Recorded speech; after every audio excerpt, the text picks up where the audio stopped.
Good afternoon. Oh, I feel it. Good afternoon. Good afternoon. Right there. I'm good. How are you? I am not on the panel. I'm the opening act. All right, so I got to laugh. So I already did my job. All right. So I want to talk briefly about Project Reinforce. I do that in these 2 minutes that I have. I'm going to piggyback off of the previous panel. So many great things were shared. One of the first things they talked about was don't take no for an answer. When you're talking to lenders or grant funders, 2 really quick stories. So a lot of you know that Saquanda and I own Genesis Suites, which is on Alger and Kalamazoo. On the way to owning that, we talked to a banker and we said, hey, we're looking at buying this commercial building.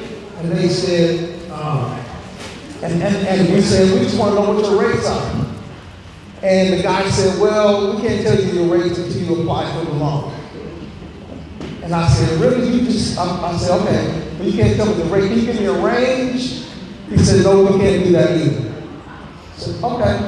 What he did not know is that I used to be a banker 25 years ago, and I knew he could have given us a rate. I knew he could have given us a range. And so we didn't say no, we went to someone else. Someone else just happened to be Lake Michigan Credit Union, and it is because of partnership with them that we were able to buy that property. I've had the same experience with grants. Some people will tell you we applied for one recently, they told us no. We called them and said, we want to know why y'all told us no. And so we're not done with them yet. And I'm also going to go all the way back to the beginning of Project Green. I applied for a grant.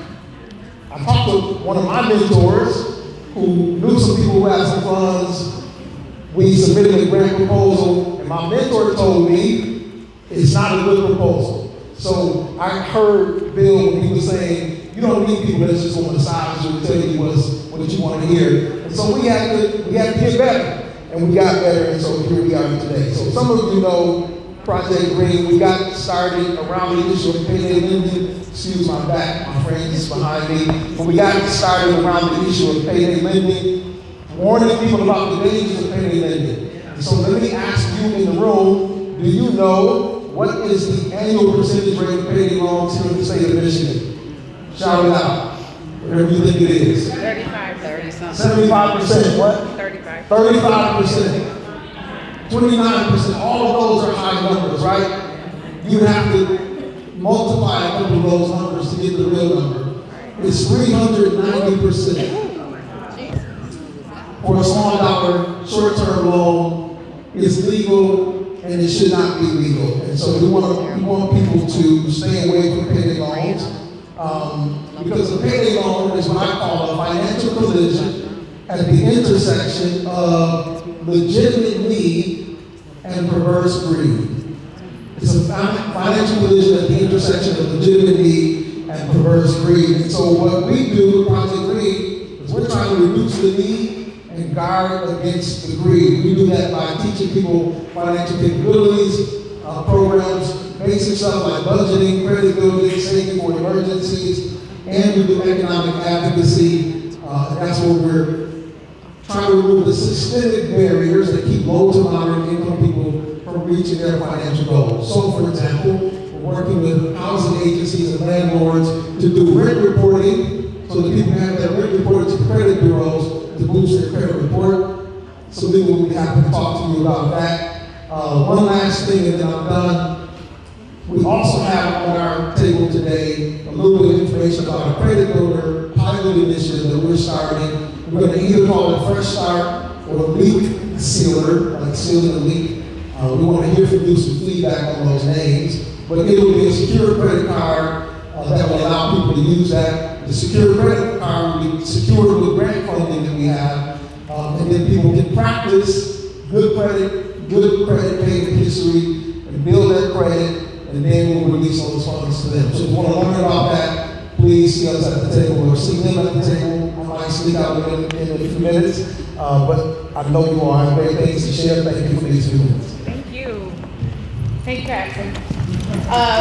We would like to welcome up a representative from Lake Michigan Credit Union, Ms. Tora.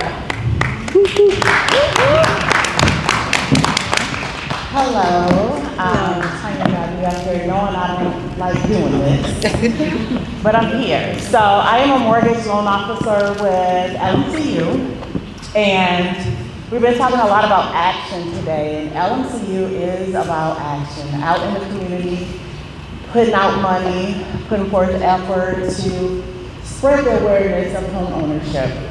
So our mission is to help people become homeowners by overcoming many barriers that are out there. So today we're going to talk about some of those barriers that people are facing. And so I just wanted to share a couple things that LMCU is doing. We have a home assist grant. We have $10,000 to $15,000 that we are giving out to first-time home buyers that have to income qualify. And we have, since 2024, when this was implemented, we have helped over 140 families with this grant. Another barrier that's out there is credit. So we have a tool that we use called Credit Expert that is pretty much designed to each person to help them overcome whatever those credit challenges are. So we build a plan specifically, thank you, for that homeowner so that we can get them credit ready to purchase a home.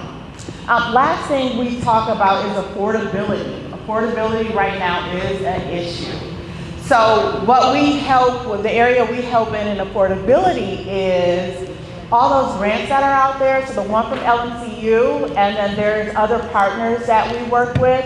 We are stacking all of those grants together to help make the price more affordable for people. So, for example, quick example, if the purchase price is about $250,000, we're stacking grants at about $45,000, which takes it down to a 205 loan amount, which then makes this property more affordable for this homeowner. So just to share a couple of things, we are grateful to be here in this space with you all today, so thanks for having us. Thank you.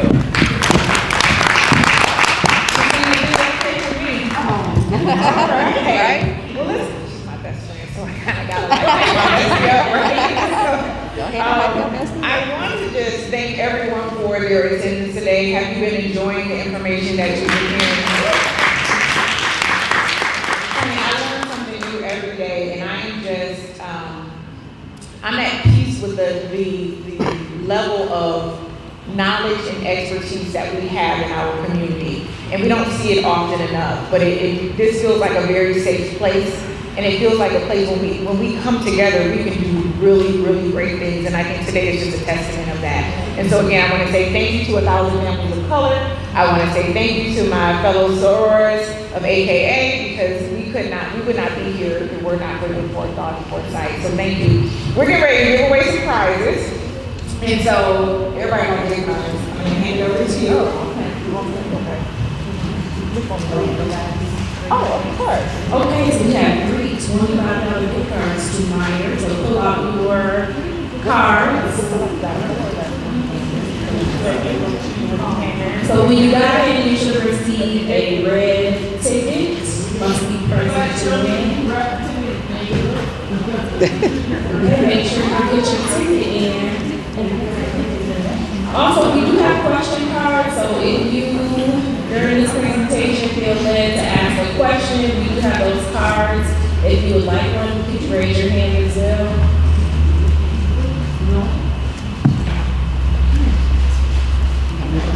Are those new? Those tortoise glasses new? Fancy. A little small for my fat head though.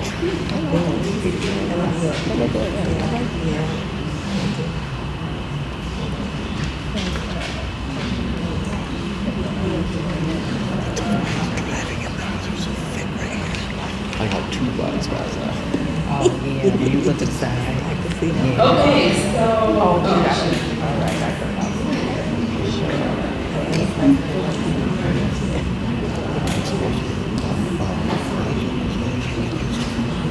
They make me dizzy. 5 minutes and I haven't laid down. The bicycle. Yes. Yeah. So I just sit there like a computer like this. Well, you know. Yeah. That's all I'm supposed to win. They make me You give just gotta get two pairs. Yeah, a separate one. A reading. Yeah, she's like, Oh, for real? Oh, Tell them everything you know. that's what I'm talking about. That's what I'm talking about. Thank God for black women. I would agree with that. That's the truth. So the first card is going to be 6901. 6901. Anybody? Gotta be impressed. 6901. Last four digits on your ticket. 6901. Yes. Next one is 6902. Oh, I get to No. 6902. You want Jesse? No. Oh. Like you walked But you was walking right there. 6911. 6911.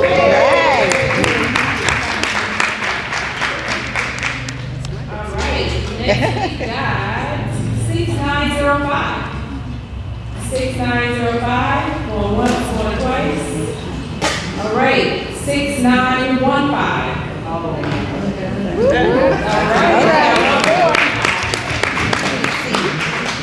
Okay. 6922. 6922. Okay. 6909.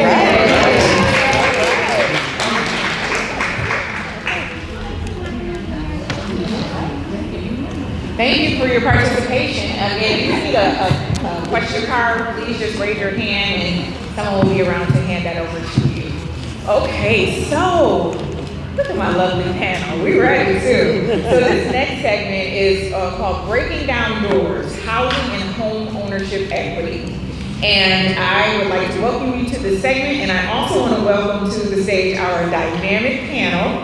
We have Ms. Jamecia Adams from Keller Williams and Elite Realty Collective. We have Ms. Gayle Harvey from Gayle Harvey Homes, and we have Ms. LaKiya Jenkins from LINC, and Mario Leon from Lake Michigan Credit Union. Welcome to the stage, and thank you for being here today.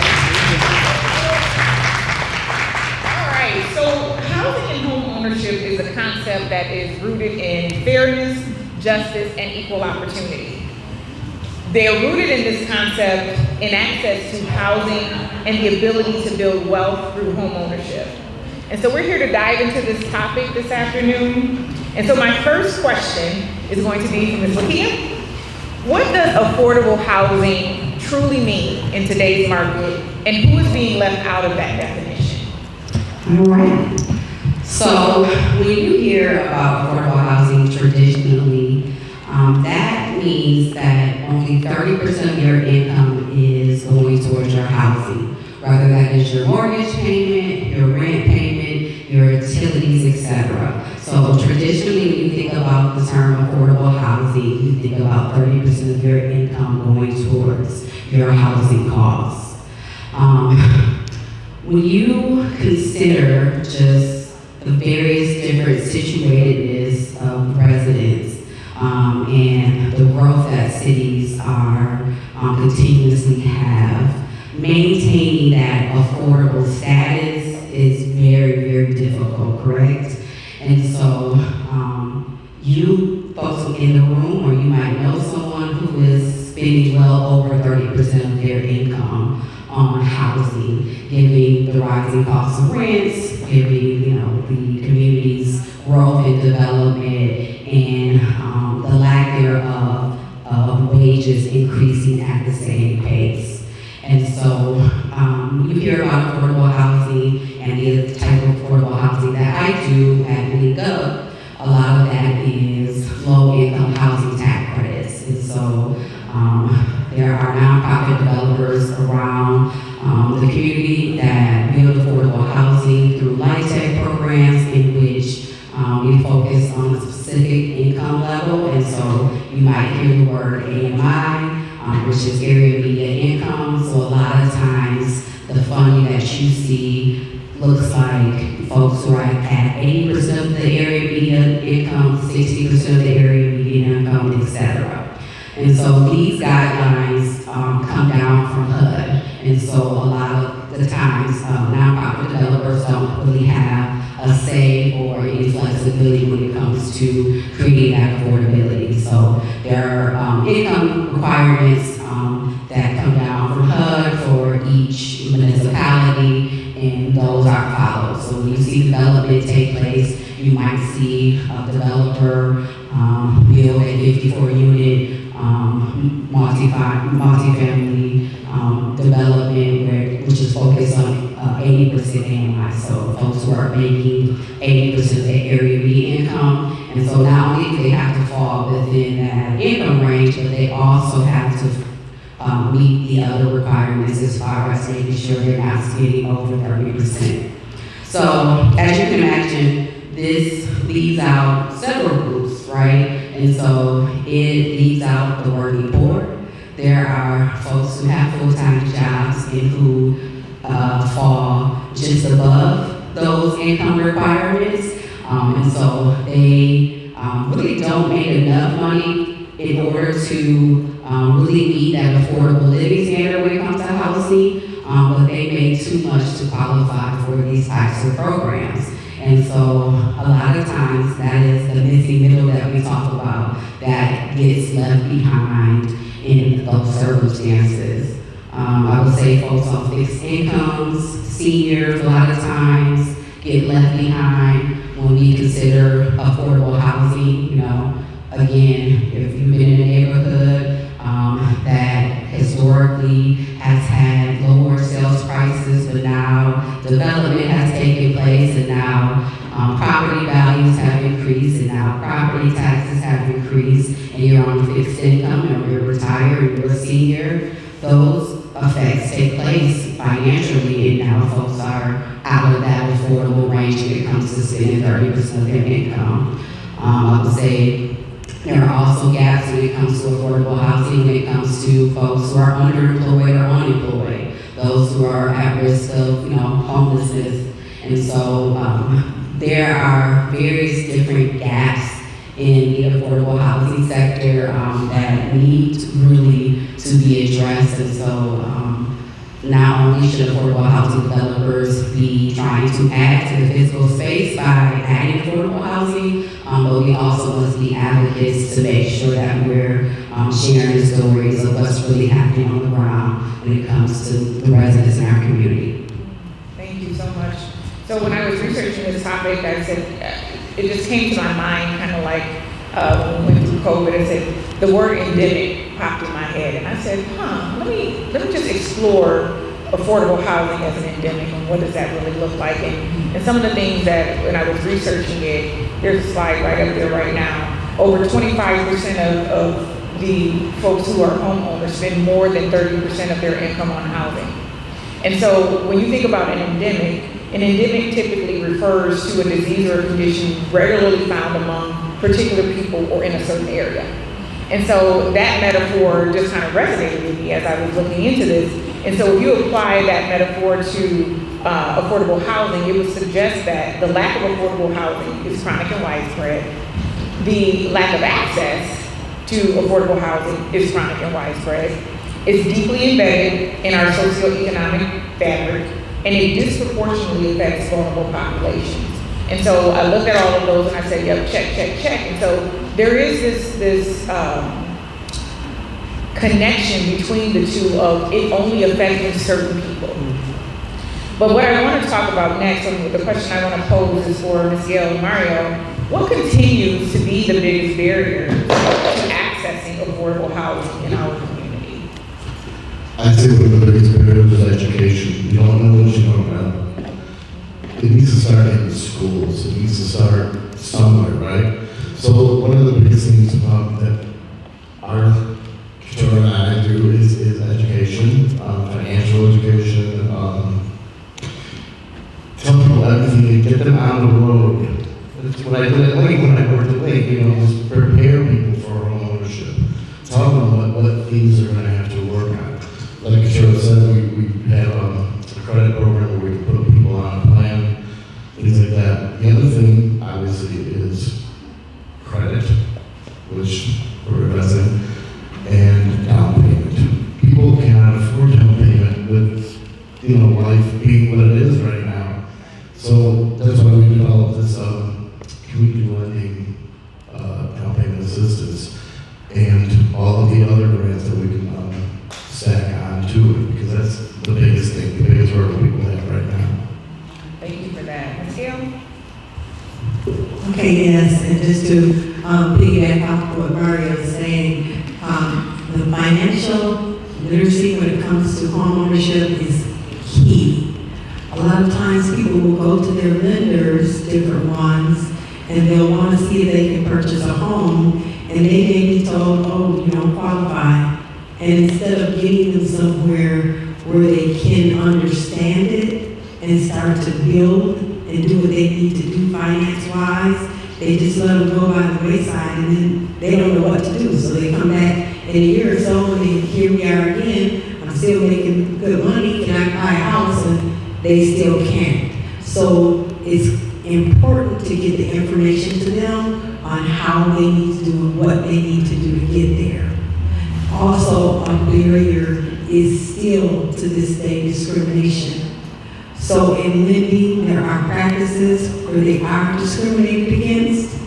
And so we have to start learning to recognize these barriers that are there and start to work on getting education around it and to change some of it. So those are just really two key points to getting to homeownership, I believe. So it's important. Thank you. And so that was a great segue into our next topic, and it's around budgeting and credit repair, right? And so this question is for Jamecia and Mario. What are some effective strategies or programs for helping renters transition to homeowners through financial literacy and credit repair? I know that as a realtor, I always divert back to the lender. And I know that LMCU have great programs, but we need to, as realtors and people in the community, we need to make sure that they are plugged into those different programs, like Gayle was saying. Also, sometimes you get, oh, I'm not approved, and you want to know why. And sometimes you think, okay, I'm going to do it on my own, but you need to connect with a lender because they do have programs in place, and they can tell you, because sometimes you think, oh, I'm just going to pay off all my credit, close a credit card, but that can be approval detriment, because sometimes closing that oldest credit card, that can affect you tremendously. So it's important to talk with the lender, figure out why I'm not approved, what steps that I can take to get to that point. Because sometimes it's just maybe paying it halfway down, or sometimes you think paying off a certain credit card or a certain bill, sometimes that may hurt you. So knowing the steps, getting in the program, learning how to budget, learning how to, because it's not just budgeting for to get into the house, but it's also learning how to budget to maintain it. Because sometimes you get in there like, oh, okay, I'm good. No, you need to know the steps in proper budgeting, knowing what to pay off, what not to pay, and that kind of thing. So you just need to know the information before and after getting to your home. Awesome, thank you. Mario? I think one of the biggest things is building your team. Build up the team that's going to help you get where you need to go. Make sure that they are intentional, and make sure that they're culturally competent, because that's a really, really big thing. Not everybody understands other cultures, or what their barriers are and how to help them get through it. Grand Rapids is rich with all kinds of organizations that will help people with things like credit. That guy right there, Dallas, great organization helping people with things like that. And we all collaborate, and it takes a village for a lot of these things. Yeah. And that's important, having a team, having people in place to show you got it. Don't be afraid, don't be embarrassed that, oh, okay, we don't know what we don't know. So sometimes taking that time to say, hey, I need help with this, getting a mentor to help you walk you through that process. Sometimes our parents, you think that maybe our parents should have known, but sometimes they didn't know. Yeah. Schools are not teaching us how to budget properly, how to save. So just incorporating your team. Thank you. So Mario, I'm going to stay with you for a minute. How can we better support individuals who are mortgage ready but face systemic barriers like student loan debt and lack of generational financial support? Student loan debt is huge. That's one of the biggest barriers I see with a lot of people right now, because all these things are in deferment, right? But they don't realize that deferment doesn't mean I don't have to pay it. And especially with this orange job in the office, you're gonna end up having to pay it, right? So there's, what I recommend people is usually to get on a payment plan. I recently had a client, she had $470,000 in student loan debt, and she wasn't even a doctor. Which we have to count, either depending on the mortgage program that we're going for, either 0.5% as a payment or 1% as a payment, because we have to make it part of the debt to income ratio. It blew her out of the water, so I connected her with an organization called, it's myloansense.com. It was started by a woman in Michigan. It's a nonprofit that helps people get on a payment plan. She came back to me, she had a payment like $150 a month. There's things out there, but just people need to reach out to all the people who know to get all the information they need and then pick and choose what information is going to get them there. All right, say the website one more time. Which one? myloansense.com. I'm sure some of us need that. Let's write that down. That's free. Learn something new every day. Thank you. Ms. Gayle, so we talked about education and just starting at a younger age. What role should schools, employers, and community organizations play in teaching financial literacy? I think when it comes to the financial literacy, I think we owe it to our youth, because it needs to start when they're young. They need to understand finances and different generations. Our parents just didn't talk to us about that in different cultures. All we see is them going to work, so we gonna go to work. That's what we do. They didn't sit down and teach us about checking, saving. Well, we did have them little passports that can make. But I'm just saying, the financial literacy has to continue. And I know when I was in school, we had so many different elective courses that we could take, and we could pick and choose, and that would be one of them. Home economics, things like that prepare you for the world. Well, they're not there right now, and they're necessary. I believe that the schools should be implementing something to assist our children to know that. I don't think it needs to be an elective. I think it needs to be something they have to do, because they're going to have to survive in this world when they get out. And if they don't know about financing, they're going to have a difficult time navigating their way. I think employers, I have one that works with a program that gives people money when they're ready to buy their homes, which is excellent. And then there are courses that you can go through that teach you what to do and how to do. So if you want to get ready to purchase a home, some people think they need to save thousands and thousands and thousands of dollars. So I'm not going to get my home right now because that's what I need. No, that's not what you need. You need to get with someone, a real estate agent like Jamecia says, a loan officer like Mario says, or like LaKiya says, some type of a program that will show you what to do and keep you moving. Now, I have worked with the Michigan Department of Civil Rights, and I know they're coming out with something new with our credit reporting, and it's going to deal straightly with medical, because along with student debt, there's a lot of medical debt, and they're not supposed to be able to count medical debt, insurance and things like that, and they put them on your credit report. Well, if they wasn't going to count it, it wouldn't be on there for them to see in the first place. So while they can't count it, if they see it, that can be a barrier. So we have to work hard toward that. Employers, work with your employees, give them things that are necessary, tools to help them. Schools, please start implementing financial literacy classes and courses for them as well. Thank you. So this is another shameless plug, and I don't know, Pretty Pennies is in the building. They talk about financial wellness and literacy. Young Money Matters, they're out here teaching our young kids about financial literacy. If you have an employer and they don't offer a retirement plan, and if they do offer a retirement plan, you need to lean into that and take advantage of the fact that they should have a representative that will be willing to sit down with you and talk about your retirement plan, your financial plan, and they'll help you put all of that together. I think oftentimes we're just afraid of what we don't know. Mm-hmm. So we think if we ignore it, it'll go away, but it doesn't. And so make sure that you're leaning into the resources that are available to you through your employer, and if you don't know, inquire. And then of course, community organization, I just shared just 2 of them that are top of mind for me, along with Project Green, that will help us make sure that we are securing our financial future. And so I want to talk about this next topic, and this one was really interesting, gentrification and displacement. Yeah. So, I had to go do my little research, right? Because I can't come up here and not know what I'm talking about. And so I went out there and I was researching this, and there was the National Community Reinvestment Coalition had a report called Displaced by Design.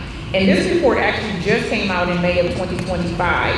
And there's a couple of highlights that I want to share. So it said 523 major Black neighborhoods across U.S. experienced gentrification between 1980 and 2020.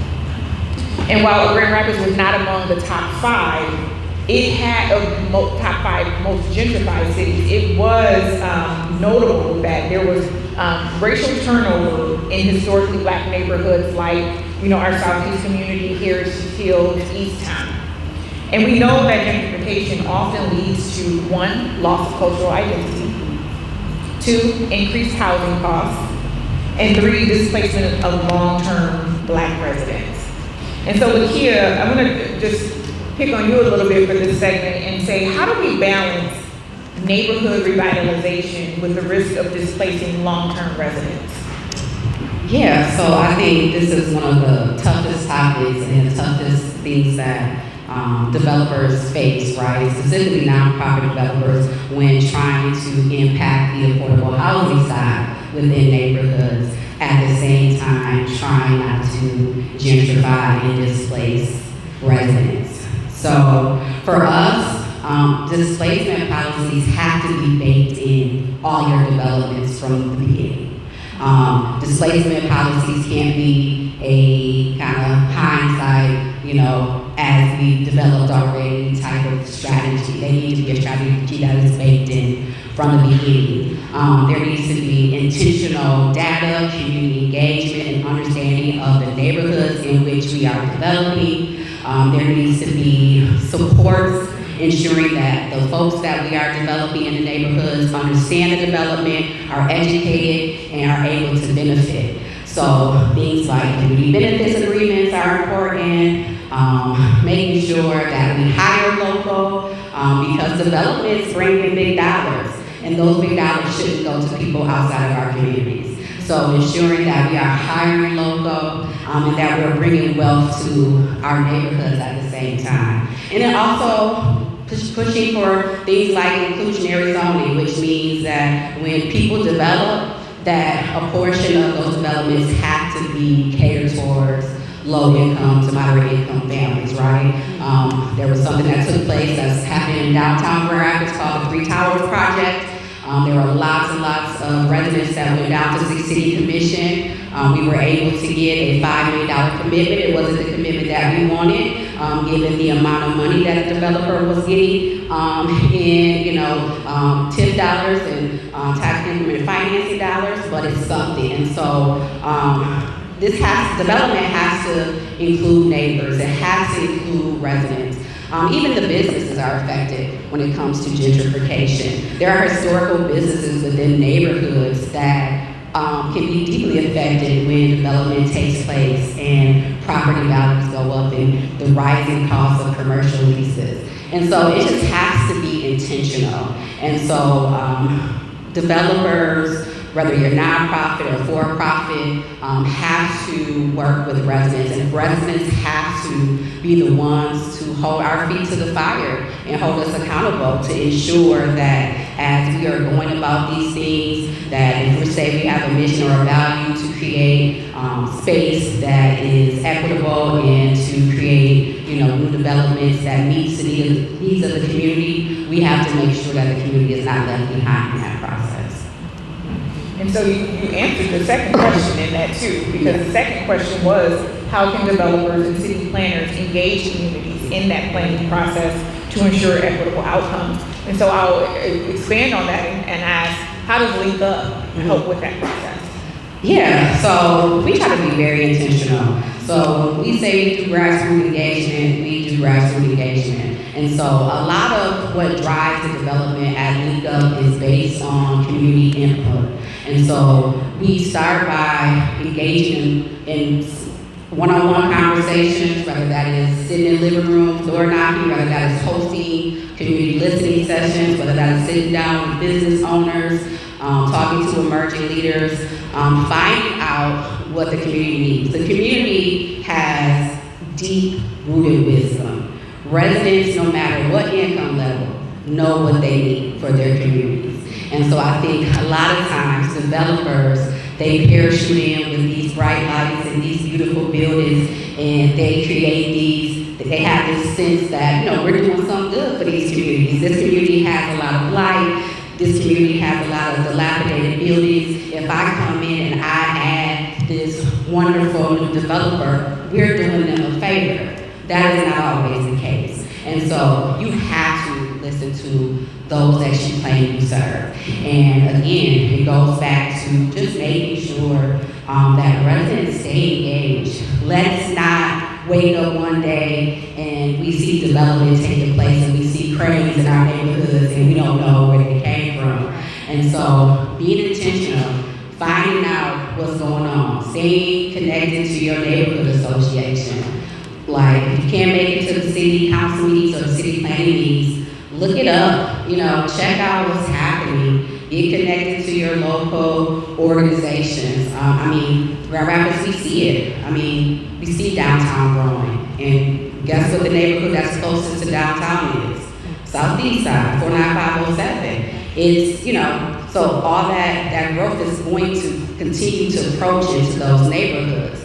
And so in order for us to ensure that those neighborhoods stay historically what they have been, populated by folks that look like me, and that they can maintain their homes and that they don't get pushed out and that they are able to continue to pass down that generational and that cultural pieces that are so important to us, especially in a community like Grand Rapids. We don't have a lot of culture for Black and brown folks in Grand Rapids, and our culture has been historically, put into this small sector of our community. And so I just always encourage people to stay engaged. I know we're busy, I know we got families, but if we want to really see positive impact and we really want to create a community that has different access and opportunities than what we have been able to benefit for our children, then we gotta stay woke, we gotta stay engaged, and we have to be at the table, and we have to make sure our voices are heard, because the decisions that are made for us are based on the feedback. And other people show up, and they give their feedback on a regular basis. And so we need to be just as loud as we are cheering on our favorite football, our basketball teams, as we watching these NBA finals and showing up to watch that and making sure we have, the TV station or the local sports bar to watch that. We gotta stay connected when it comes to development. Otherwise, we'll get left behind and we'll be pushed out further and further where the access to the opportunities and the resources that we need aren't accessible to us. Thank you. Well said. Yeah. Get all of that. Okay, right. I think that's a hand clap right there. So I want to move into the topic around generational wealth through real estate. And so I know this is what I've been waiting to hear about too. So when we talk about generational wealth through real estate, it's one of the most powerful and enduring strategies for building long-term financial security and upward mobility. And so Jamecia, we want to pick your brain for a little bit around this particular topic. So community land trusts, co-ops, shared equity models, do they help us or hurt us? Well, actually, they actually help us. We think they hurt us, but it's actually another option to get into the game, if you will, right? So we think, okay, is it the traditional way to build equity in your home? No, but it's an opportunity so that you can get there. So we think, oh, well, I'm not getting 100% of my equity. Okay, that's fine, but guess what? With the land trust, it gives you an opportunity to get there. So you're not actually buying, you can't afford to, sometimes you're not able to afford to buy at the market rate. So you're actually purchasing a home 25 to 30% less than what the market value is, right? So you're getting a brand new home, you're getting in the market, so you can turn around and take that same home that you purchased and walk away and then go into the open market, right? So it's an opportunity or another option to do so. So we think, okay, so I'll break down the numbers for instance. So you get 100%, you have 100% of equity, say, for a home that you buy, you sell. But I only get 25%. But did I have that 25% when I went into it? Nope, I did not. So now I can go and buy just like my neighbor or someone else who was able to purchase in a traditional way. Yeah. So it is an opportunity. So you can't look at it like, oh, we're not getting this, we can't have this. It's not the traditional way, but it is an opportunity. It's a hand up, not a hand down. So I think sometimes we look for hand outs and not recognize that we're giving a hand up. So take advantage of that. Thank you for dispelling that, because I think there's been a lot of conversation around, do land trusts kind of really help us or hurt us, or, you know? No, it's just not a traditional way that we're used to, or a traditional way that we've heard. Yeah. This is how it happens. This is how we get, build generational wealth. Now, real estate is a great way to build generational wealth. However, this is just another opportunity or avenue. I had this lady was 77 years old. She had never purchased a home. She wanted to do so, but she couldn't afford it. She couldn't afford it on both ends. She didn't have enough money for the down payment, and then with her income, she wasn't able to get qualified, and she wanted something brand new. She was able to purchase a home through the land trust at 77 years old. Mm-hmm. So think about it, if that program had never come about, she would have probably left this earth not being able to partake in, the American dream, if you will. Add to that? My yes, please.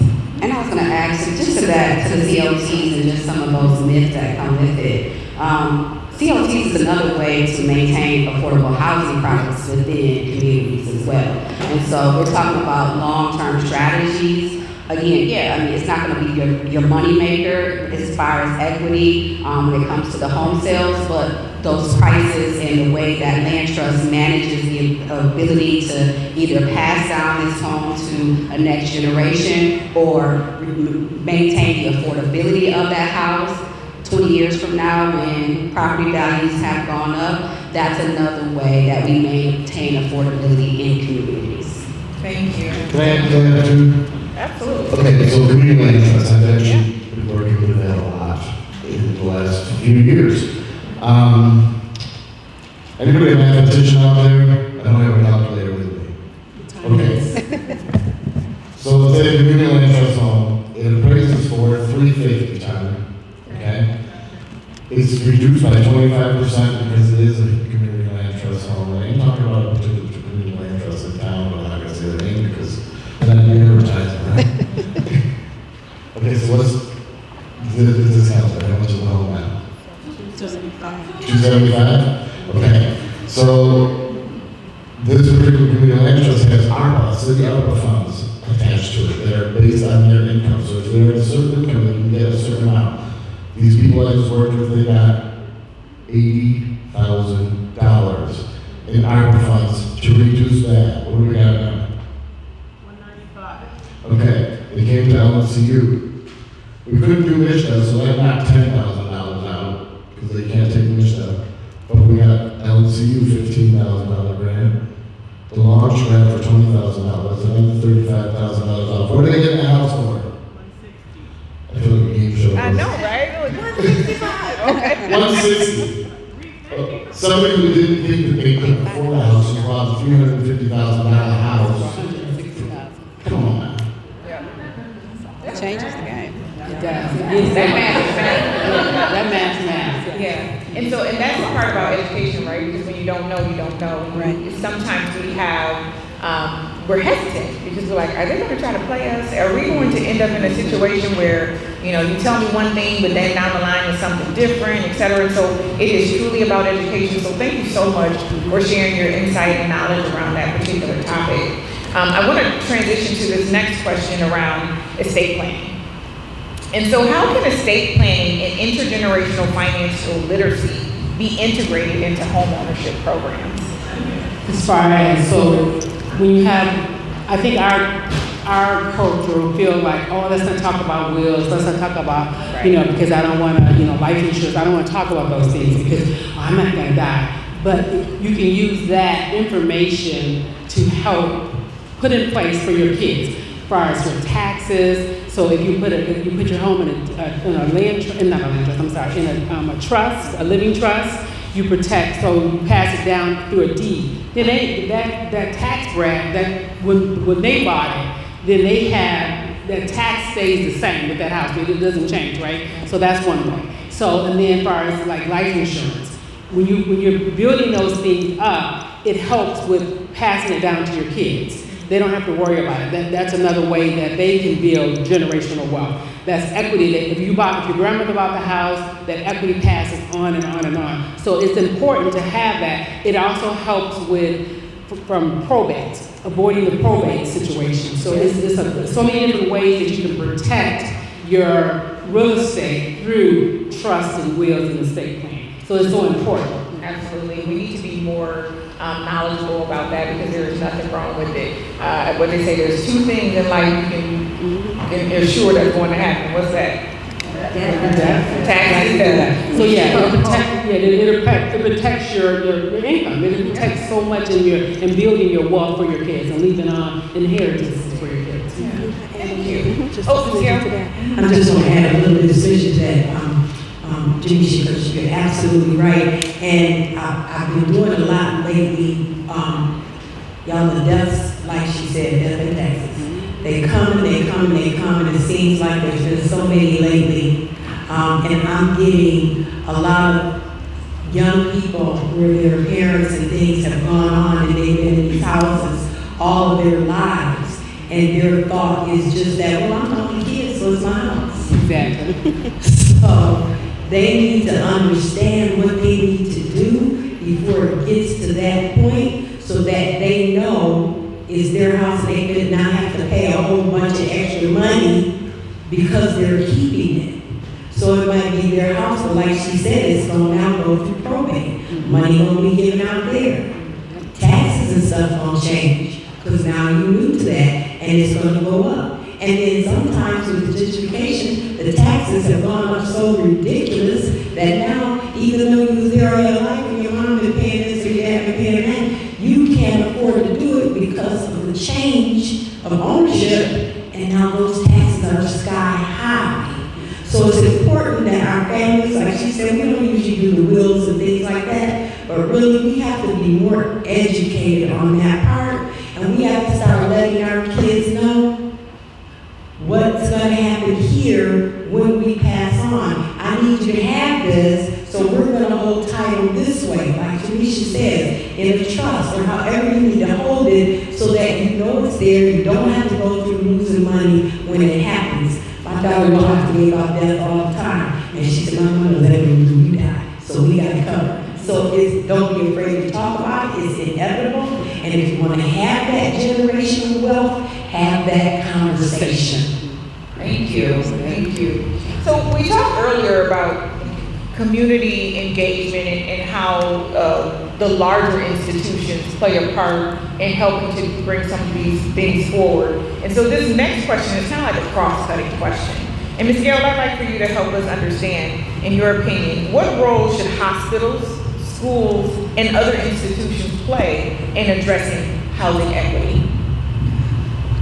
So these different places have funds. Some of them will say they don't, but there are funds that are geared toward these places, and they give them to people. So I do a lot with corporate relocation. So I contract with different universities and hospitals and things like that. And they have money for people to do what they need them to do when it comes to them being employed.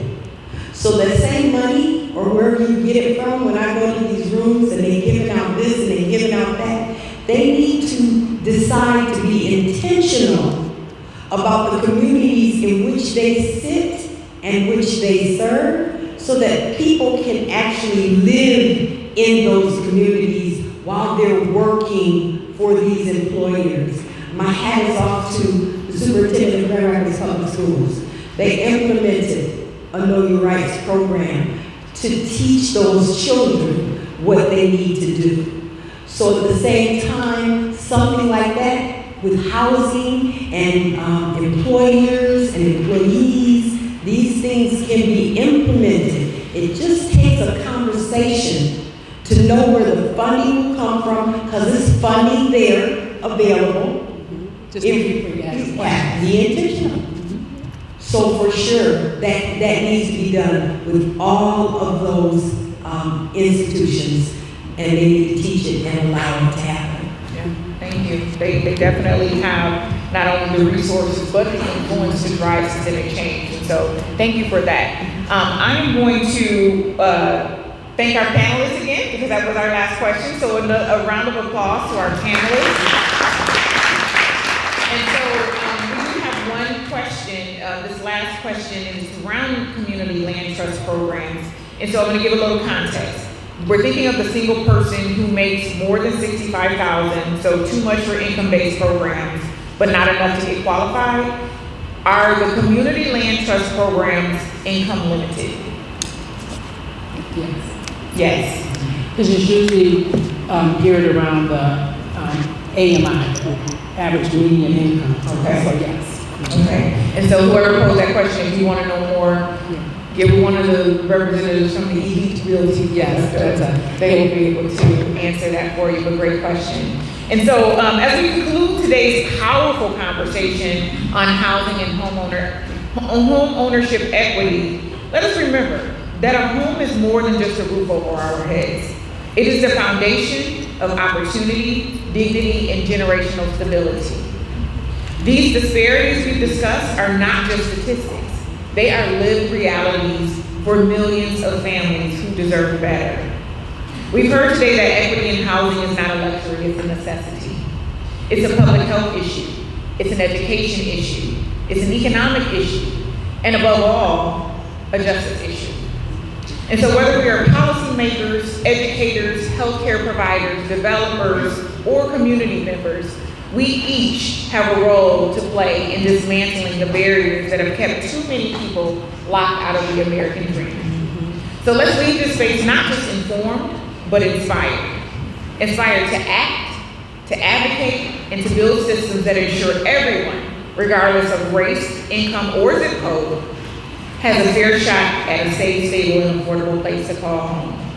Again, huge thank you to all of our panelists. Thank you for your time, your voices, and your commitment to equity. The work continues, and so must we. Thank you. Okay, so I'm going to close this out. Our panels, we've heard 3 dynamic panels today, a lot of great information. We've won some prizes. We've checked out some of our vendors. We know we need to go sign up for financial literacy courses, etc. But I want to bring all of this to a close today. And let's just reflect on what we've uncovered today. Not just the disparities, but the determination. Not just the barriers, but the brilliance. And so we've seen how the threads of wealth, housing, and health are tightly woven into the fabric of Black life in America. And we've acknowledged that these inequities are not accidental. They are the result of generations of policy, practice, and neglect. But we are not here to be defined by injustice. We are here to redesign the future.